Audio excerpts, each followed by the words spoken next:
Welcome to 3 Books with Neil Pasricha, where each episode we uncover the 3 most formative books of an inspiring individual.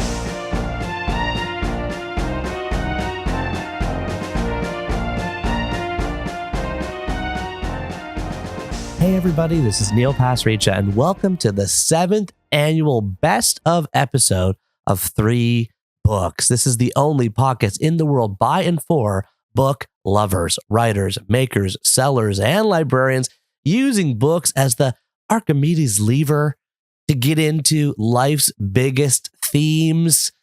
Let's start off with Celine Song, the writer, director, creator of the incredible film Past Lives. If you haven't seen it, please check it out. It was nominated for Best Screenplay, Best Picture at this year's Oscars. And I asked Celine, how do we learn to identify, see, and fill voids in our lives? I think sometimes it's really hard to identify, right? And I've usually find that it is literature or movies or TV show or something like that will fill that void. And I think that's part of the reason why we're so drawn to stories and why we still read and watch things, right? Because we want to find out what part of ourselves that we're missing. And then, of course, when you encounter things that mean something to you, then I think that it is then able to fill that void. And I think that, of course, my dream for Past Lives, and I think that, it means the most to me when somebody, after having seen the movie, tells me about the void that it filled, is that, I want it to mean something to someone so that they're part of the thing that they felt like they were that was missing from their lives is filled. And that's what else can an artist want?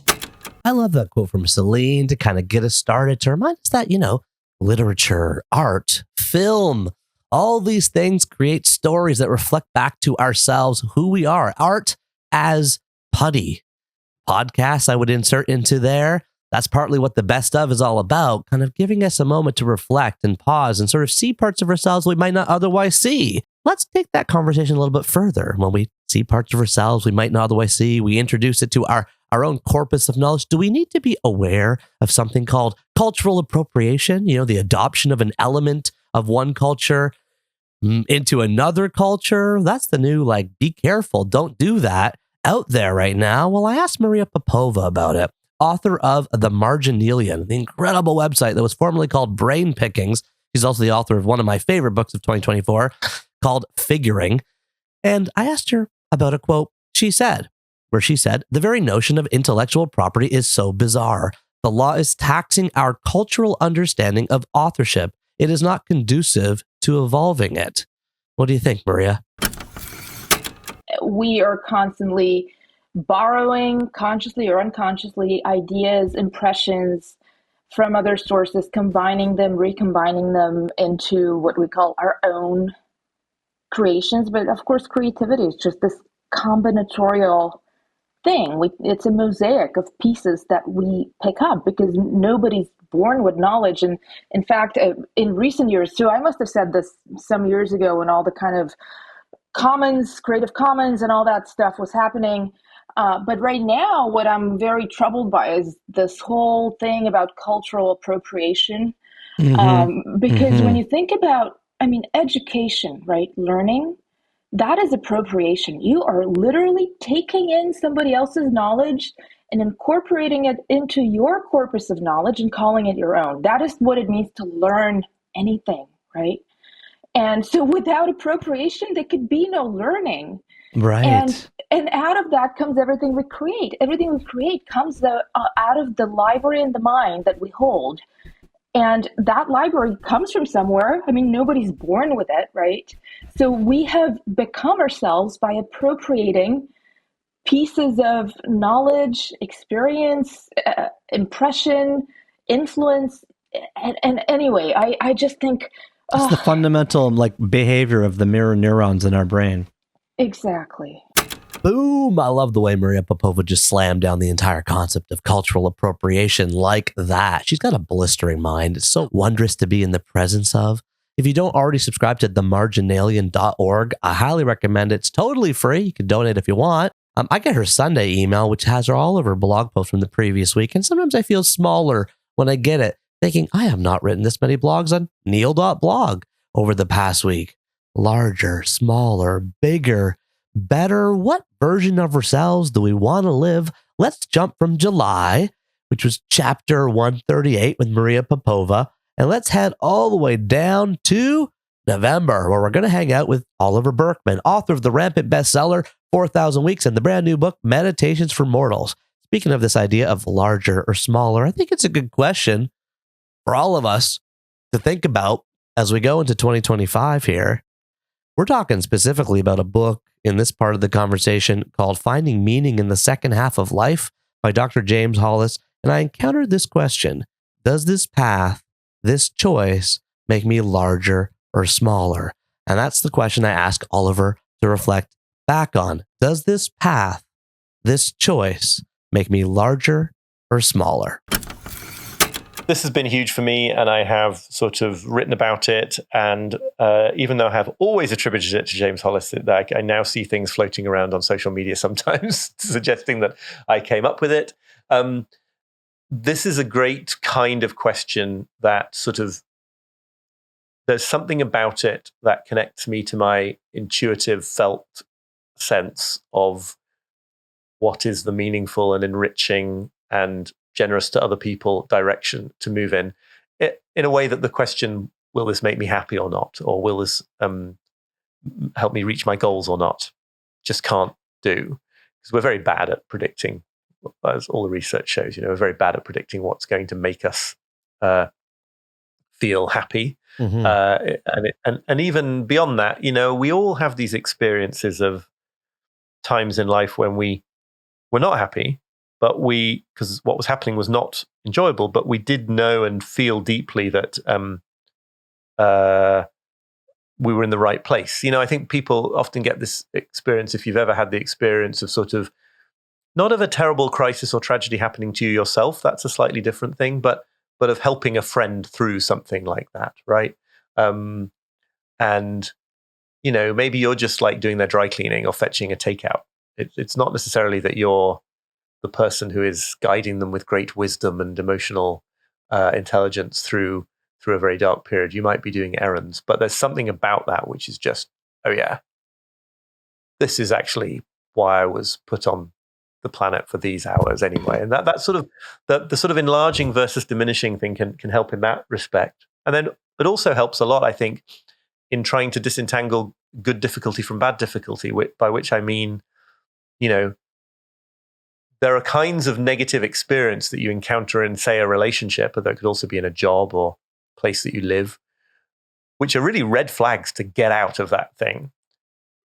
But there are also kinds of difficulty which just are the very substance of growing into that thing, right? There are difficulties and ways of dealing with your own triggeredness that are just fundamental to getting better at being married, right? Yeah. Just as there are things that your partner could do which you should take as an urgent warning sign that you shouldn't be in that. You shouldn't be in that relationship. I love that. Sorry, and yeah, enlargement. Does this enlarge me or diminish me? Is a way to get to that, because you can usually tell, oh yes, this is bad, this is hard, but it's enlarging me. So what in your life is bad, is hard right now, but is enlarging you in some way? Oliver went on to share that twice he was living in the US, wondering if he should move back to England, 2 different stages of life. One time, it would be shrinking him. It would be making him smaller. He'd be running away from his problems, not facing the things he needed to face. And another time, later in life, he would be growing. It would be enlarging him to move back to England. So that's what he did. And now he lives in England, and that's where we talked to him from there. Why don't we hang out and stay in England for a little bit? We're going to go back to January, where in chapter 132 of the show, I was very lucky to speak to Professor Robin Dunbar. First mentioned in this podcast series in chapter 101 with Daniels, the creators of Everything Everywhere All at Once, where he started talking about Dunbar's number, this kind of idea of having 150 friends maximum that your brain can hold, 2-way trusted relationships. So I thought, with Robin on the line, it was a perfect time to ask him, what is trust just in general? And More specifically, what is the single best predictor of our long-term psychological health and well-being? Let's jump over to Oxford evolutionary psychologist Robin Dunbar now. Trust is some quality of relationship that you and I have as individuals between us. That's to say, so it's very much like gravity between two bodies in the sky. That results in our behavior being changed so that, I can persuade you to behave in a particular way or vice versa, or we can collaborate on something because there's a sense in which we believe as individuals that the other person isn't going to, in effect, stab us in the back or run off with our money or whatever. And the marker of that is when you look at relationships and you ask people, who've had a relationship breakdown in some form, whether it's with a romantic partner, whether it's with a family member, whether it's with a friend, what caused the rift between you? And very often these rifts are irreparable. If they're close relationships, they're permanent, absolutely catastrophic failure of a relationship. It's almost always trust. The one person has done something which has really broken trust. Sometimes it's lots of little breakages along the way which finally add up to enough's enough. You keep letting me down. I keep making these arrangements with you to meet for a beer or a dinner or whatever. And I'm left standing in the rain on the street because you never turn up. Yeah. Right? And okay, I forgive you. Exactly. Or you didn't reply to my text message or whatever. Exactly. Exactly. And each of those is probably, not a crisis, but I'm a bit annoyed. But if you keep doing it, eventually I'm just going to say, look, enough's enough. That's it. And I'm not making any arrangements with you. You're going to be dropped from my 150. Or they're kind of major crises where somebody has stolen something from the person they have the relationship with. So they've stolen money or belongings or what have you of some value emotionally or financially. That has just caused an instantaneous, it is just one step beyond the acceptable. And those cases, these relationships just become irreparable. If it ever repairs, it's a deathbed reconciliation. So that's kind of the issue with trust. It's there. And of course, the whole of our life depends on it because, when you drive a car, even in Canada, despite the fact that there's only one car every mile on the highway, nonetheless, when that car hoves into view across the mountains, you assume that the other person is going to stay on their side of the road, right, and not drive straight ahead. So all these things, when you get on an airplane to fly somewhere, you assume the captain in the cockpit is going to do the decent job and not attempt to crash land it somewhere. So it just goes on. And in the end, crossing at any light, stopping at any sign, anybody in a uniform that's a police officer, everything we do is the food that's not poisonous from the packaging. Yep. I mean, exactly, absolutely everything. And this also extends then by definition to science, because science is very, very complicated, and this applies to any form of knowledge, if you like, whether it's theology or it's physics at the two extremes. Because you are not an expert yourself, you might be an expert in, let's say, I don't know, psychology, but you're not an expert in physics because you don't have the training. And therefore, when somebody in physics tells you this will work, you believe that they know what they're doing and you trust them and so on. And, every time you go to the hospital and, they stick you in some dirty, great brain scanner and fire whatever is inside at you, And then show you a picture afterwards of your brain and say, you know, look, there's a lot of it missing, or look, no, it's fine, as circumstances may be.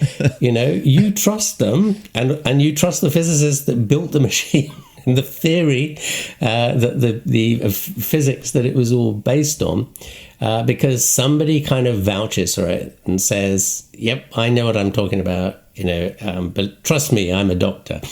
Of course, sometimes it doesn't work, and then you're kind of disillusioned, and it may color your whole picture of who these people are. But, you know, if we didn't trust people, we wouldn't be living in a society as complex as we are. We'd all be sitting on our own mountains, on our own, you know, probably firing arrows at anybody who tried to come up the mountain, because, you know, who knows what they might be climbing the mountain to do to us. So trust is conducive to collective living. Absolutely. Yeah. Which improves our quality of life. Oh, absolutely. Yes. I mean, you know, the medical evidence is just crystal clear on this, that the single best predictor of your psychological health and well-being, your physical health and well-being, and even how long you're going to live into the future from today, the single best predictor of that is the number and quality of close friends you have. And that is, you know, everything else that your friendly neighborhood GP worries about on your behalf, like, you know, how many beef burgers do you eat? How much alcohol do you drink? What drugs are you on? You know, how much exercise do you take? You just slob about in front of the television. All these things, they're not insignificant in affecting your health and well-being, but they really are way down the list compared with simply the number and quality of close friendships.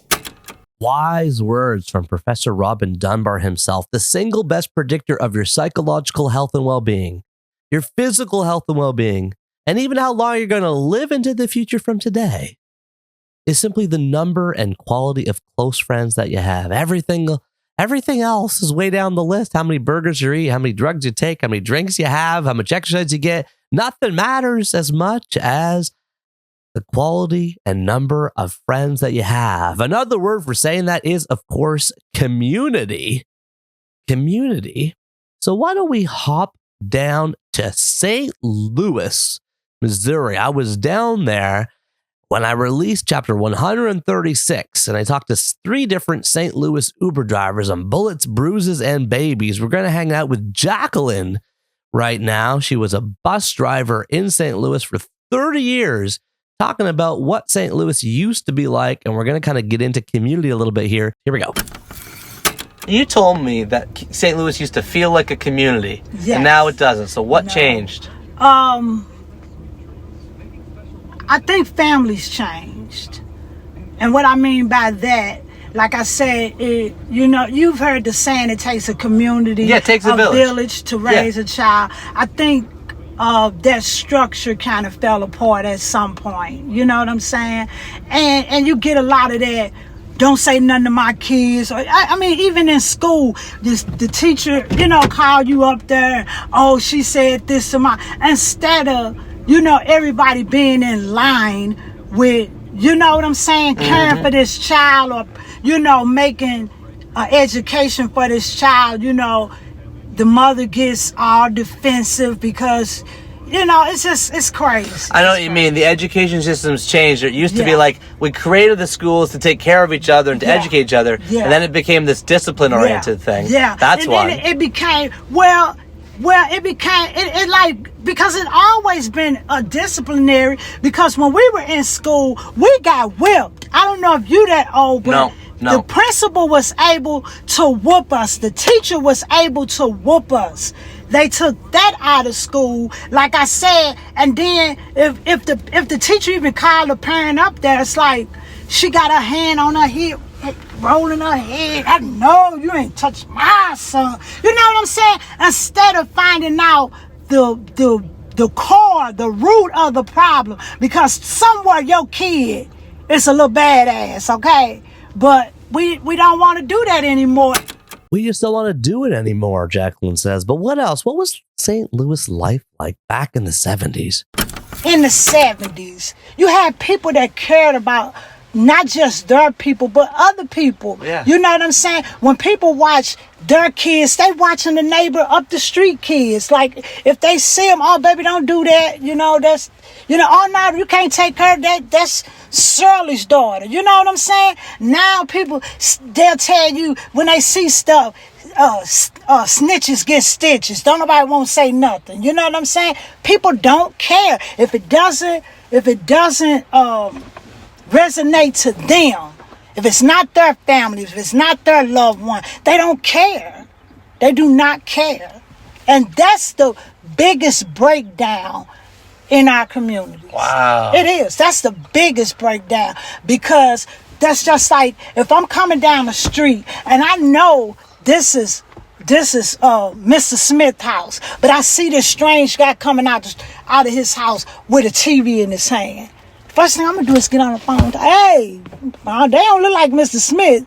Well, you might just want to come check this out. You know what I'm saying? Yeah, and a lot of people won't do that. Yeah. Won't do now that. snitches get stitches. Yeah, because they get stitches. That's what they say. Snitches get stitches. Well, give me stitches. You know what I'm saying? Because if I see it, I'm going to tell it.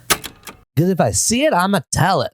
You tell them, Jacqueline. I could listen to Jacqueline all day. That's what all these little snips and the best of really are, by the way. Morsels, treats, little, whipped cream, peaks. They try to get you interested in going back and listen to the full chapters if you are so inclined. If I see it, I'm going to tell it. Is that always good advice? Back in June, we spoke to Jonathan Franzen, author of The Corrections and Freedom and Crossroads, 3 books I have read and loved dearly. And we're speaking about one of Jonathan's most formative books, which is Reason in a Dark Time, Why the Struggle Against Climate Change Failed and What It Means for Our Future by Dale Jameson. Let's jump into the chat about that book with Jonathan now. Some reader I'd met somewhere and had a little bit of an email correspondence with, I think knew Dale and said,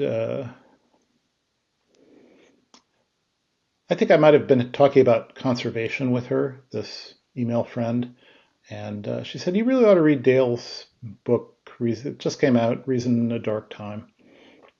And I looked it up and I said, oh my God, this is going to make me feel really depressed. I don't want to do that. Nevertheless, I ordered it, and then it sat on the shelf for 6 months. And I don't know what, I think I just felt like I could tell from the cover, the phrase on the cover, why the fight against climate change failed, past tense. Like, in other words, it's over, baby. We failed. I felt it might have had to do with the drought here in Santa Cruz. We'd had a very dry winter, and it was just oppressively hot, sunny day after oppressively hot, sunny day. For whatever reason, I said, okay, I don't want to consider myself a fearful person. I'm going to pick up this book and I'm going to read it. And I did.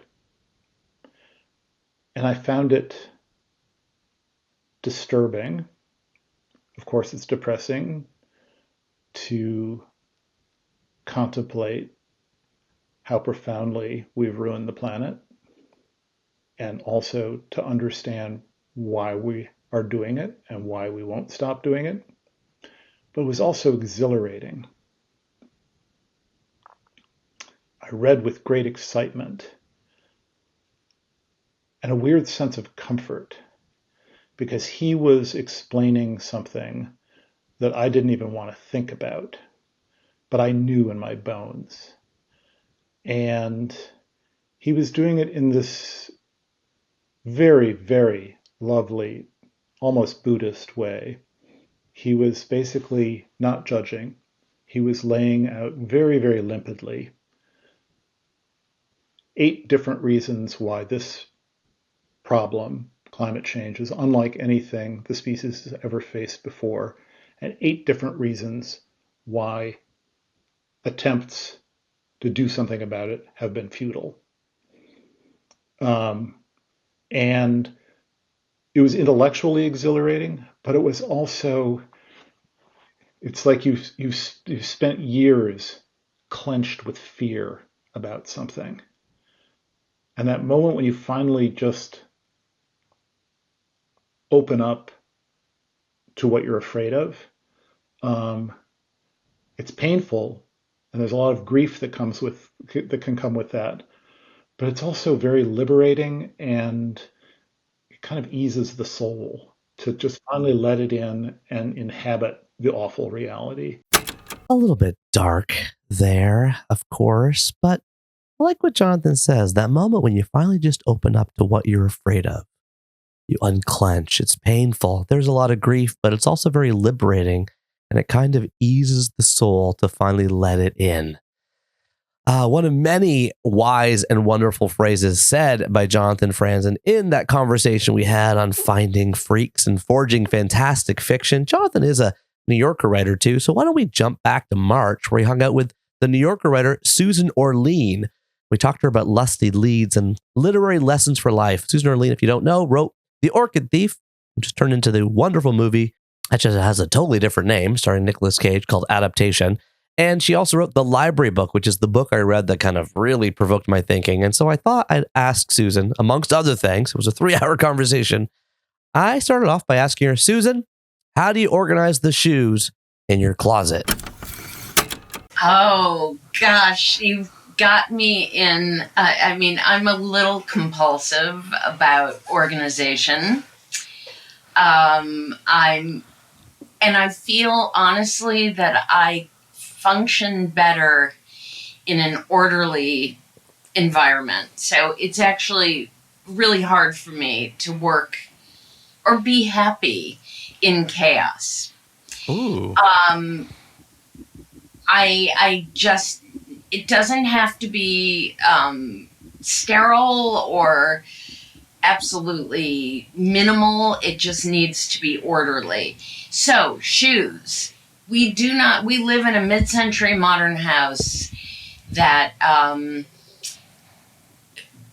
back in 1946, when the house was built, closets were not a great kind of focus in home building, and closets of older houses are generally very small. I think people just, didn't have a lot of clothes. So I have to be really careful about my shoes and have them organized so that I can find them and see them. And so some years ago, and I don't remember when, I realized that it would be better for me to take shoes out of the shoebox and put them in a clear shoebox so that I could see the shoes. And that worked from the Container Store, right? From the Container Store. Mm-hmm. And for those that want to buy one. Yes, and you buy them, in a box of like 20. They're great for organizing a lot of stuff, but they're meant for shoes. And then it started to become harder for me to see the shoes. So I came up with an idea that makes me sound super OCD. I'm not, but I will own the fact that this is more effort than some people might choose to make.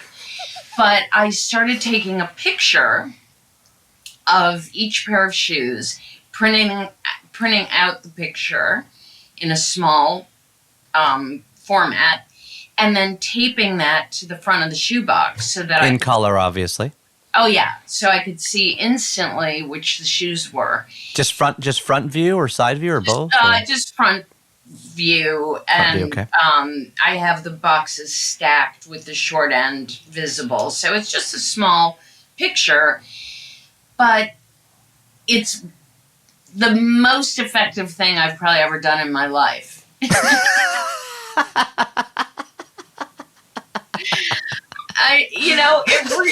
It took something that was sort of ungovernable and challenging and frustrating on a daily basis, because I would try to find shoes and think, wait, where are those green sneakers? And, I'd be pawing through a pile of shoes or opening different shoe boxes. And now I am in a kind of Zen space when I go in to pick a pair of shoes. I just walk in and look, and I see the ones I want, and I pull them out, and I take the shoes out, and I'm very happy. Nice. I love this. I've been I should telling... have been a librarian. Look, I mean, this is all, humanity is into taxonomy. I mean, it's a human impulse to find and categorize and index and organize. And there's a real reason for it, obviously scientifically, but I think people respond also to knowing where things are and how to find them and making things like with like in terms of, organizing. And I'm not somebody who, alphabetizes the books on my shelf, or I did alphabetize my spices, I will confess. Do you alphabetize your spices too? There's a lot more down the rabbit hole there with Susan. I agree with what she says, though. Humans are into taxonomy. It's a human impulse to find and categorize and index and organize. Maybe nobody knows this better than James Daunt. When he started up Daunt Books over in England, he didn't organize them by the Dewey Decimal System or by genre. He organized his bookstore by place. Fiction and nonfiction merged together by an area that you are interested in around the world, which is fascinating. He did not carry over that kind of concept when he took over the entire Waterstones bookstore chain or the entire Barnes & Noble bookstore chain, making him the largest bookseller of bookstores in the whole world. He has more bookstores than anybody, 1,000 bookstores.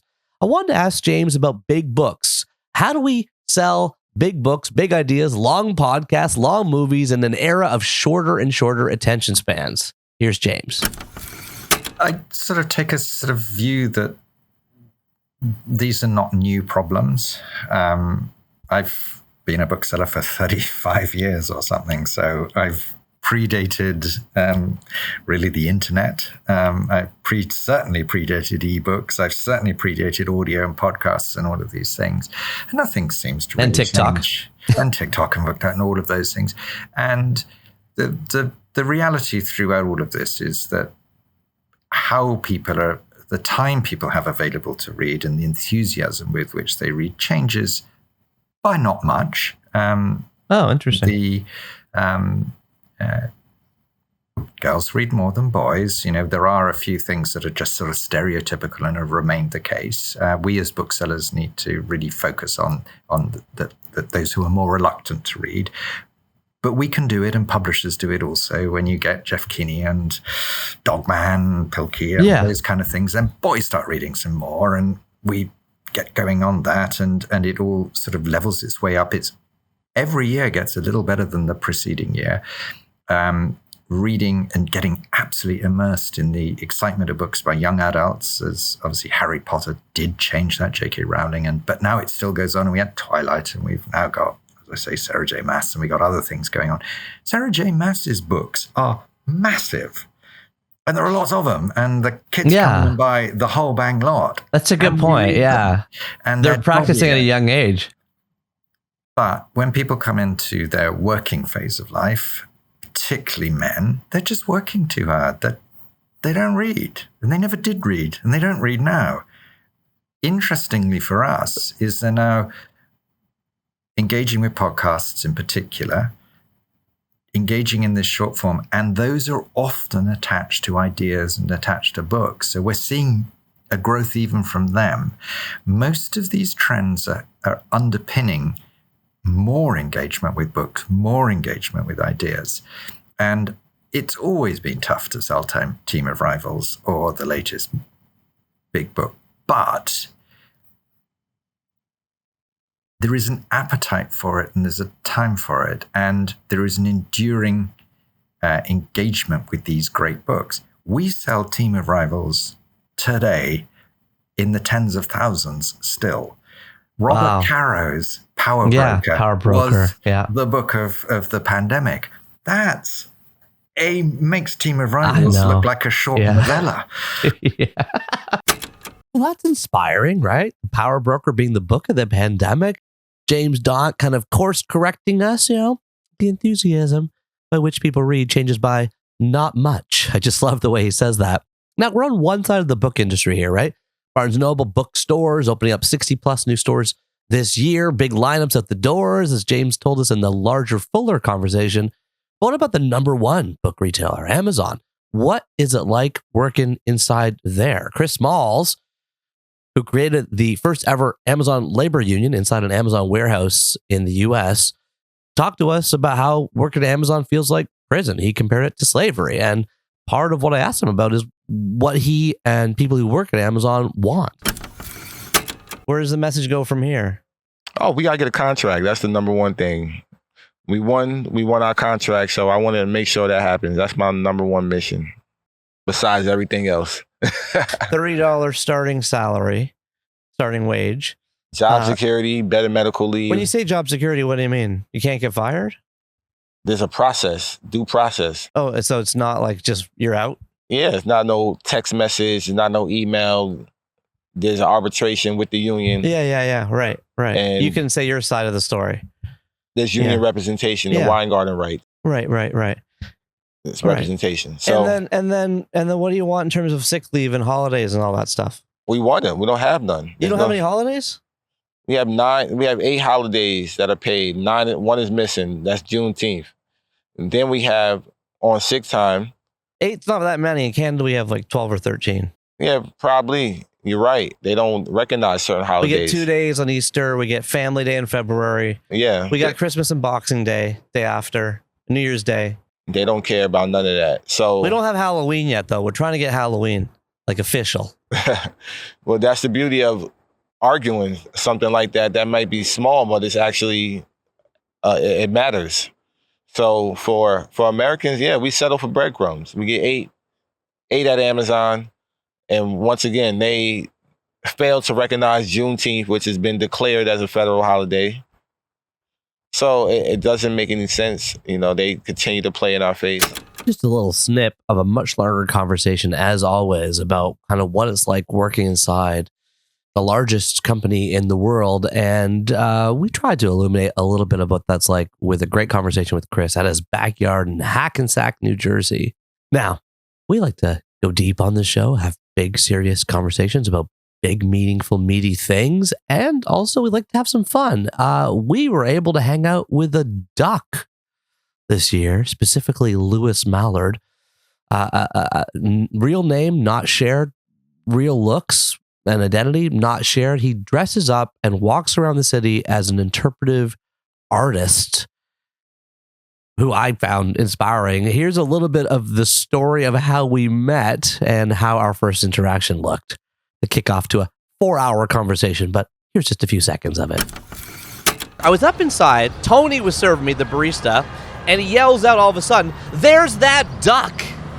And I look out the window, and you are on the other side of the street in orange spandex, orange Chuck Taylors, a full gigantic duck costume. I'm like, what is this? What's going on? You come across the street. I run out with my friend Attica. She knows you. She's seen you on social media. Lewis, she says, "Hey, Lewis." "Hi, Lewis." And I run up to him like, "Oh, who are you? What are you doing?" And you're just, what did you do? I quacked at you. You just refused to talk to me. No, I refused to use English words with you. Because? Because I was performing. And I stay in character while I'm performing. Almost in every circumstance I come into. How long is a performance? How long was... How long is it? Are you walking around for like hours here? It depends on my bladder. As soon as you have to pee, the show's over. When I get the feeling, I start to head home. I love Lewis. He's become a friend, and he's recently moved to Montreal. So the streets of Montreal are now duck slathered over there. But before he left Toronto, he left us some memories. He repainted a few different subway stops and and streetcar tracks, and the TTC, the Toronto Transit Commission, has been really supportive of his work. So now we have some colorful leave behinds in Toronto that make me think of him whenever I drive by or walk past. Okay. Now, one big issue that we've been talking about a lot this year is internet, cell phones. We're past the 15-year mark now, the 5,000-day mark now of cell phones and social media, smartphones. And we're starting to wonder what they're doing to our culture and be more intentional and thoughtful about how we work them into how we live. My number one book of the year this year was The Anxious Generation by Jonathan Haidt, also a past guest on the show. Head over to neil.blog and you'll see my top 20 list. You can sign up for my book club there as well. But I had a lucky opportunity to chat to Cal Newport, who was also a father of 2 boys. He wrote the book Slow Productivity as well as Deep Work, which he's very famous for. And I asked him, when should kids get unrestricted internet access? How does Cal think about that? Unrestricted internet access. When is it appropriate for someone to get unrestricted internet access? The safe answer is 16. And the culture's not there yet, but I think we're like a year or 2 away from that being a very common thing. Just like we're like, yeah, probably a 17-year-old shouldn't drink alcohol. Like when we kind of made that decision in the 70s, or kids shouldn't, we should really care about kids smoking. We made that decision. We got serious about that in the 80s and 90s. I think we're going there culturally with smartphones, unrestricted smartphone access to kids. 16 is where the research is pointing. Really? It's not 21? Well, that maybe be better, but the key thing about 16, like John would point out, is that you're through puberty. And like that's critical. So you've gone through that very malleable developmental period. You have a more stable sense of self and identity at that point. Like you don't want, while you're trying to establish a sense of yourself and identity, to also be exposed to algorithms. Like that leads to weird places. Also, your social setup, your social structures are all relatively strongly in place. By the time you're that age, you're like, here's who I am, here's who my friends are, here's what I'm involved in. I have a pretty stable sense of self. My emotional regulation is not quite as dynamic as it was when I was 12 or 13. I must have been a late bloomer. I gotta say. Yeah, well, I didn't hit this till at least 5 more years, if not more. Well, but at least it's better, right? Yeah, certainly better than 10. Yeah, for sure. So that's why John's been pushing 16. Right. And I think that makes sense. The Surgeon General has also pushed that age. Murphy's been pushing that age. It's sort of emerging. Some of the new legislation, state and there's national state legislation all over right now. Think about these issues. But we're seeing more, like the bill that was just passed in Florida basically says no social media 13 or younger, which all the way was the law already, but an unenforced federal law. But what the Florida Act added was under 16, but above 13, there has to be parental consent. So like, someone has to say you're allowed to use this. So I think 16 is becoming a de facto threshold when thinking about these services. What about you? What about your family? When are you going to get your kids' phones? That's kind of what I'm asking. Yeah, well, there's what's your screen time policy at home? What's your video game rules? Yeah, so there's multiple different things going on here. To me, phone is a misnomer. It's unrestricted internet access. That's the danger, right? So we have to be really clear. So unrestricted internet access, 16. So that would mean, for example, having a smartphone that you could just use. That's got to be 16. Having a phone as a communication device, let's say a phone that doesn't have a smartphone screen, but you can do text messages on it, or a watch you can do text messages. The policy there is if there's a demonstrated logistical need, then you can get one of those. If it is, okay, you're doing all these sports and it'd be very convenient if you could let us know like what time practice is going to be over, then we can get you a device that does that.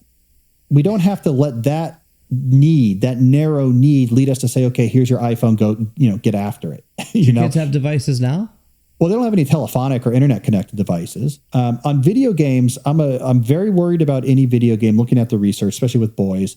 Anything that's connected to the internet, I'm very worried about. Anything you didn't have to pay $50 for the game, I'm very worried about, because they're getting their money. And if you didn't pay for the game, where are they getting their money? Through making you addicted to it so they can upsell you on things. I thought that was such a smart point from Cal, just inspecting the business model of the video games you're buying to try to figure out whether they're addictive or not. You pay for Mario Kart or Zelda, they got your money. But if you don't, then they're going to get your money by upselling you and with very addictive tendencies, and probably not good. So larger, fuller conversation, as always, awaits below that little iceberg popping up from the water. And so I hope you kind of feel like in this best of, we made it shorter than usual. I think last year I clocked in at like over 4 hours. And I like those long conversations as well, for sure. They're hangouts. I'm with you on long drives, long walks, kind of with you for a serious, meatier conversation. But I want this best stuff to be like, like the icebergs. Like, oh, I want to know what's more. I want to know more about that one. I want to go down into the longer form. Great. So let's close off the best of with Amy Einhorn. Amy Einhorn was the editor of The Book of Awesome, my book, my very first book in 2010. But she's also the editor of The Help by Catherine Stockett. Let's Pretend This Never Happened by our guest in 75, Jenny Lawson. American Dirt, Big Little Lies, This Is How It Always Is. So many huge, gigantic books. And she leaves us, all of us, writers, the people that are going for anything, going for a job, going for a date, going for someone to fall in love with sort of a classic piece of advice I thought would be great to close us off with. Amy, what's your final big piece of advice for writers out there? I guess I would say, I would say, so for instance, I'm publishing this book. Do I have it here? No, I don't. Yes, I do. Okay, I'm publishing this novel called The Correspondent by a woman named Virginia Evans. And it's an epistolary novel about a woman who's 73 years old, right? Epistolary? Epistolary. So it's epistolary. Now I can't. No, you're right. I just don't know what it means. I'm asking. I'm the dumb one. It's all letters. It's letters. all letters. So it's all written as letters, either Okay. from this woman or to this woman. And it's her first novel. And it's actually, it turns out it's Virginia's 10th novel that she's written. It's her first one to get published. And when she came to New York a couple of months ago with her son, because she told her son, if I ever get a novel published, you get to pick where we go. And he picked New York. And they came, we had lunch, and then she came back to the office and we took a picture in front of the Penguin Random House sign. So I just sort of feel like, again, going back to the eternal optimists, you just need one person to like your book. Oh, interesting. You just need one person to like your book. Or to hire you, or... Yeah, I love that. Amy Einhorn, thank you so much. It was worth the 6-year wait. Thank you so much for coming on 3 Books. It's been a wonderful conversation. Thank you, Neil. And thank you to all of you for being part of this episode, this best of, playing back some of the snips, the highlights, the little bits and morsels of wisdom dropped on us from our guests all throughout 2024. Now, like I said, last year's best of was like 4 hours. The year before was like 3 hours. I tried to make this one shorter, teenier, tinier, but as a result, I did not say which 3 formative books each guest gave us. I did not say the titles of each show. I did not say all the other themes and questions and learnings and outcomes that you get from every single other chapter. I did not have the end of the podcast club with your letters, your voicemails, your phone calls, as we always do at the end of every chapter. I did not have the cover to cover club shout out. I did not have the secret club shout out where I encourage you to call 1-833-READ-A-LOT and leave me your voicemails. I did not point you over to the website like I usually do, 3books.co, for all the detailed show notes. I did not point you to neil.blog and neil.blog, although I guess I'm doing it now, to sign up for the email list. Always ad-free, sponsor-free, commercial-free as the show is. But then I can send you a letter whenever I have a new chapter. We're going on this pilgrimage. We're going. We started in 2018. We're going all the way up to 2040. It's 2024 now, soon to be 2025. 6, 7. This is our 7th best of, 8th best of next year. Please use this conversation as a way to get into deeper, richer, longer form themes. But if not, if you're just a best of cruiser, I hear that too, very much so. No book guilt, no book shame, no podcast book guilt, no podcast book shame. Thank you all of you for hanging out in the 3 Books community. 3 Bookers, I love you. I need you. I adore you. Have a wonderful 2025, everybody. Take care.